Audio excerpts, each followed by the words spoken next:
Hi, thank you for joining me on Wilderness with Amani. Today I'm at Virginia Lakes. I'm at the Big Lake, Virginia Lake, and it's at the edge of the Hoover Wilderness in the Hoover-Tyobe National Forest. This is just a site I've seen several times when I'm driving by on the 395, and I'm going to check it out and do a little fishing. I read about a little bit briefly about it last night, so we're going to see what we can do out here. I'm just going to be doing catch and release today. I'm going to start out with this little green nymph, beadhead. And then I have some of these tube jigs, these little skirted jigs, light action, because I'll be out there in my boat. And this is a lake where you can't have motorized boats, but I have oars. And if you watched my clip where I was battling the wind at Butte Valley Reservoir, I snapped my oar and I remembered last night. So I super glued it and put duct tapes. I hope it lasts. And it's a beautiful lake. And I see there's some guys out there on float tubes fishing, enjoying a little fly fishing. And I see a lot of risers. And it's really, really beautiful up here. And this lake is high. I think it's around 9,000 feet. So as you can see, there's still snow right down to the water's edge on the back end of the lake. It's gonna get warm today. It should get around 75 or 80 up here, which I hate. So I'm hoping these clouds come in and kind of cool it down. Because when you get up high like this, you just need a little bit of shade and a little bit of breeze, and it cools it off significantly. And we'll just see what we can do. I can see risers everywhere. I got 2 dry flies, so I got 2 dry flies and a bunch of nymphs. I usually just order assortment packages of nymphs, and then I just use whatever looks best to me. So there's not too much fishing science going into it. I just basically try to get out there and go with the much fine-tuned technique I've developed over the years. So let's get out on the water and see if we can get something. Boy, am I tired. I got home late last night, went ahead and got up at 4 in the morning, and I didn't make it out here till 8. I had to stop and sleep. I was falling asleep. But you know, when you get up here, you just got to get out and start fishing. And I did this for years. That's how I was able to go to the Sierra so much from Southern California. I would leave at night, stop at a rest stop, sleep, and then I would drive so that I would get to the lake right when the sun came up. I got to the back of the lake, got some good distance between me and the guys over there. So I'm gonna drift a little bit and see if I can't pick something up. And I'm just gonna, when I fish nymphs in alpine lakes, I do it a lot kind of like it's a streamer. I give it tugs and I move it a lot, and that's just the way I do it. And then I just watch my line, and if I see anything suspicious, I just set the hook.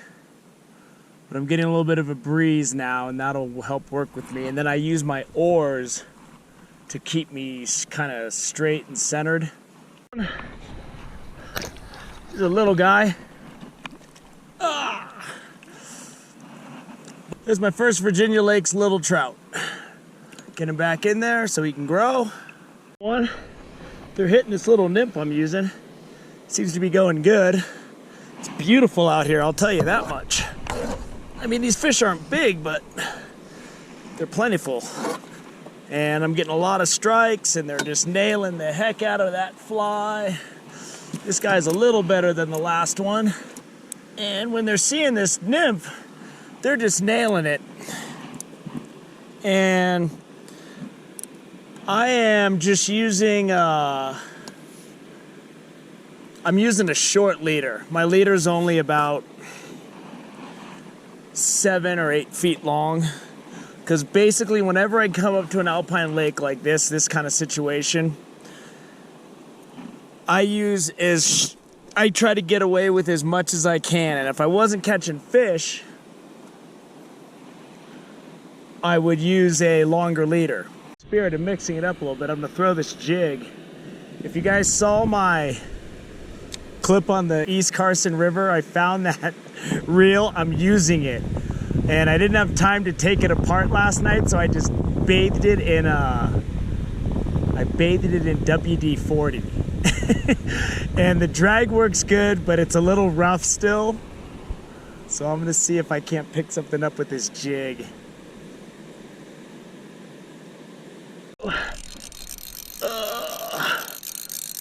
I switched to a longer leader and I put on a fly without much shine to it.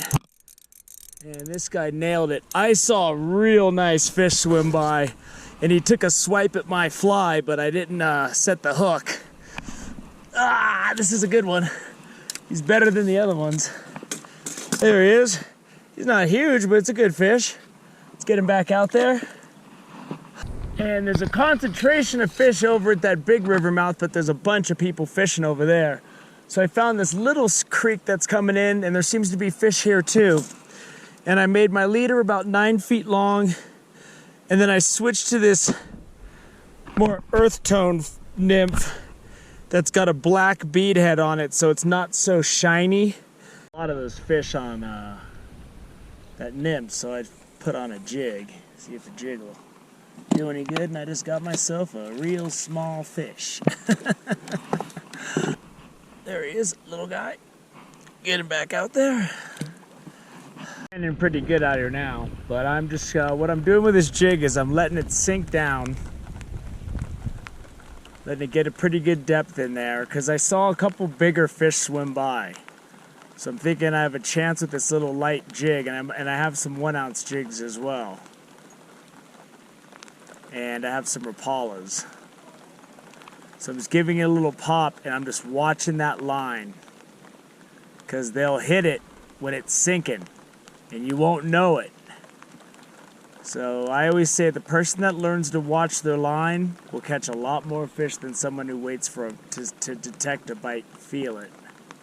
Trouble setting the hook with my woolly bugger in this river mouth, so I threw on this Rapala. And it paid dividends right away, even though the fish is almost the size of the Rapala. So let's get this thing out.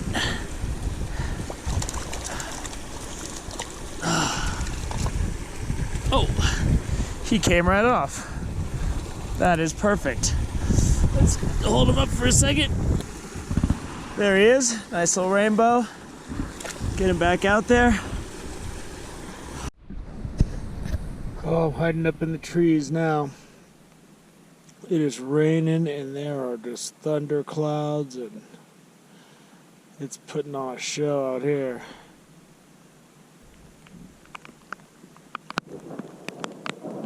But yeah, it's storming, man. This storm moved in, it's ugly. Gotta retreat, this weather's getting ugly. It is not looking good. It is car time.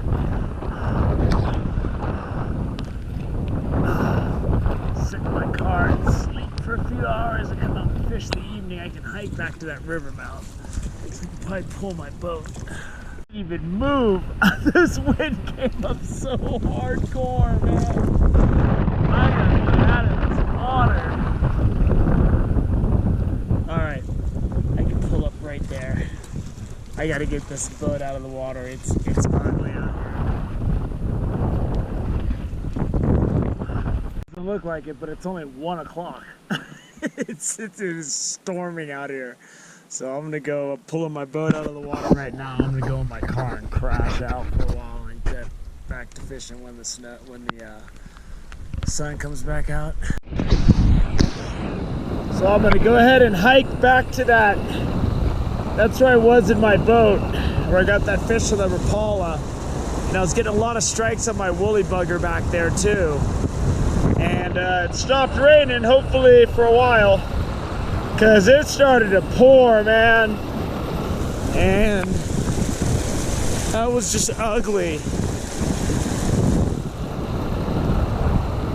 I'm hiking to the back of the lake because I thought it was done raining. And now I'm not so sure. It looks like it's gonna start pouring again. We'll see. Nice view of the lake from topside. I think There might be another little lake up there. I'm gonna go take a look. I put my boat away. It was too stormy out there and the weather's too crazy today, so it's just storming. This storm cell is coming through. So here's another lake that's right above the big Virginia Lake. I'm not sure what this lake is called. So we got some good brookies up in this lake. This is a nice one. See if I can't get him off over here. Oh, I almost fell in the water. The just before sundown waterfall. So there's definitely pretty brookies up here. That's for sure. And he's back out there like a rocket. Oh, what a day it's been. A lot of fish, fly rod, Rapala, but there's fish. It sure is a pretty hillside with the water coming down. And this is a beautiful area. I think tomorrow I'm going to hike into the backcountry a little bit and see what it looks like. This is great out here, man. Now that it's not raining and storming anymore. But I think I'm about to call it a night. I just wanted to come up here and make a few casts and see what was going on. That's gonna wrap it up. I am beat after the rain, the wind, squeezing in some fishing in between downpours. It rained for a good 2 or 3 hours today. And it's really nice right now, but I'm just so tired. I ate this big pan full of Uncle Ben's ready-made rice with a can of chili and a can of chicken and made like this big medieval gruel. It was so good I ate it right out of the pan. And so that set me up for the night. But it was fun. Virginia Lake, Big Virginia Lake. This is just 6 miles off the 395, just above Mono Lake. And you know, I didn't get anything big. I saw a couple nice fish, but all I got were a bunch of small ones. There's no way I'm going to show all the fish I caught today. I caught a lot of fish today, but they're all small just because it's you know, how many small fish do you need to see? But I was looking for something big. I never got it. But I'm going to call it a night. I'm going to sleep in my SUV, and then I'm going to see about hiking into the backcountry a little bit and seeing there's a couple lakes that are really close by. And I might go explore those, and I might go fish that one up there as well. So there's a lot of fishing in this little area. I mean, if you have kids and you want to come up here and mess around, there's a lot of fish. If you got a float tube and you want to, or a kayak and you just want to drift and catch fish with your fly rod or your spinning rod, there's plenty of people doing that. A lot of people are having success. You know, it's just a good time up here. It's a beautiful, beautiful area, just above Mono Lake. I hope you enjoyed this exploration of Big Virginia Lake and whatever that lake is above it. So, thank you for joining me on Wilderness with Amani. Until next time.